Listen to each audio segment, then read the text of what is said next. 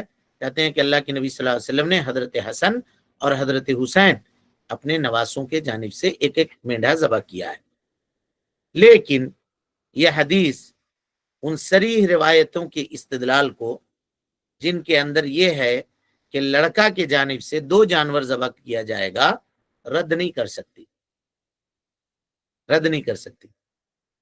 تب کیسا کریں گے؟ علماء کہتے ہیں کہ زیادہ سے زیادہ ابن عباس رضی اللہ عنہما کے قول کو جواز کے اوپر محمول کر لیا جائے، جائز ہے، اور 2 جانوروں والی روایت کو استحباب اور افضلیت کے اوپر محمول کیا جائے، یعنی یہ کہا جائے کہ وہ، کیونکہ دونوں روایت صحیح ہے، دونوں روایت صحیح ہے۔ اب آئیے اس مسئلے کا حل نکلتا ہے کہ آدمی یہ کہے کہ بھائی ہمارا بہت خرچہ ہو گیا ہے، اللہ تعالیٰ نے بیٹے کی نعمت سے نوازا ہے، لیکن جیب ہماری اجازت نہیں دیتی کہ اب ہم 30,000 40,000 روپے خرچہ کریں اور 2 جانور لائیں، کہ چلو 1 جانور لے آؤ، ذبح کر دو، 7ویں دن سنت ادا کرنا چاہتے ہو 1 سے کر لو۔ اب جب گنجائش ہی نہیں ہے تمہارے پاس تو کیا کرو، کہیں سے نہیں لے سکتے ہو اور کوئی صورت تمہاری نہیں بن رہی ہے، لیکن ایک ایک کا پیسہ تمہارے پاس ہے، تو اس حساب سے یہ کہہ سکتے ہیں، کیونکہ اہل علم نے لکھا ہے کہ حضرت ابن عمر رضی اللہ عنہما کا جو قول ہے یا حضرت عبداللہ ابن مالک کا جو قول ہے، اس کو آپ زیادہ سے زیادہ جواز کے اوپر محمول کر سکتے ہیں، کہہ سکتے ہیں کہ جائز ہے، لیکن افضل اور مستحب یہ ہے کہ بیٹے کی طرف سے جو 2 جانور ذبح کیا جائے۔ تب اب سوال پیدا ہوتا ہے کیا شرط ہے، کیا بیٹے کے جانب سے 2 جانور ذبح کریں گے تبھی جا کر کے اس کا عقیقہ ہوگا، نہیں تو نہیں ہوگا؟ تو کوئی بھی نہیں کہتا ہے کہ شرط ہے، کوئی بھی نہیں کہتا ہے بیٹے کی طرف سے 2 جانور ذبح کرنا کسی کے نزدیک بھی شرط نہیں ہے، مستحب ہے، کہتے ہیں افضل ہے، بہتر ہے۔ اور حضرت عبداللہ ابن عباس رضی اللہ عنہما کی روایت آئی ہے کہ عق رسول اللہ صلی اللہ علیہ وسلم، اللہ کے نبی صلی اللہ علیہ وسلم نے عقیقہ کیا عن الحسن والحسین، حضرت حسن اور حضرت حسین رضی اللہ تعالی عنہ کی جانب سے بکبشین، کبشین، 2 مینڈھا، 2 مینڈھا ذبح کیا۔ تو حضرت حسن اور حضرت حسین کی جانب سے ایک ایک مینڈھا ذبح کیا، یہ روایت بھی موجود ہے، 2 مینڈھا ذبح کیا، یہ روایت بھی موجود ہے، اور دونوں روایت کے اندر یہ جو ایک ایک مینڈھا ذبح کرنے کی جو روایت ہے اس کے اندر اتنی صلاحیت نہیں ہے کہ 2 والی روایت کو وہ رد کر سکے، تعدد والی روایت کو رد کرنے کی صلاحیت نہیں ہے۔ تو ایسی صورت میں جب کوئی صورت ترجیح کی باقی نہیں ہے کہ اس کو راجح قرار دیں اور اس کو مرجوح قرار دیں، تو کہتے ہیں کہ ایک حدیث کو جس میں ایک ایک بکری ذبح کرنے کا ذکر ہے اس کو استحباب کے اوپر معمول، اس کو استحباب نے کریں، اس کو وہ جواز کے اوپر معمول کرو، اور جس میں 2 بکری ذبح کرنے کا ذکر ہے اس کو مستحب کے اوپر معمول کر دو، تو دونوں روایتوں میں کوئی تعارض باقی نہیں رہے گا، دونوں روایتوں میں کوئی تعارض باقی نہیں رہے گا، اور ان غریب لوگوں کا بھی مداوع ہو جائے گا جو بیچارے دل مسوس کے رہ جاتے ہیں کہ ہم 7ویں دن سنت ادا کرنا تو چاہ رہے تھے لیکن اب ہماری جیب اجازت نہیں دیتی ہے۔ اب اس کا یہ مطلب بھی نہیں ہے ہرگز کہ اللہ نے وسعت دی ہے تو بہانہ کر کے ایک ہی ذبح کرنا ہے، نہیں، اللہ تعالی جانتا ہے معاملے کو، اور ابھی آپ پڑھ چکے ہیں کہ واجب یہ اقرب الی الصواب ہے، تو اگر آدمی کے پاس وسعت ہے، سب کچھ ہے، تو چاہیے کہ وہ عقیقہ کرے، چاہیے کہ وہ عقیقہ کرے۔ وقت چونکہ ہو گیا ہے اور کچھ فوائد تھے اس کے، انشاءاللہ پھر کل کے درس میں ہم اس کی وضاحت آپ کے سامنے کریں گے۔ اللہ رب العالمین سے دعا ہے کہ اللہ تعالی ہمیں اور آپ کو حسن عمل کی توفیق دے، ہم سب کی اصلاح فرمائے، نیکیوں کو قبول کرے، سیئات سے درگزر فرمائے، جب تک زندہ رکھے دین اسلام پہ زندہ رکھے، اور جب اٹھائے ایمان پہ اٹھائے۔ آمین۔ واخر دعوانا ان الحمدللہ رب العالمین۔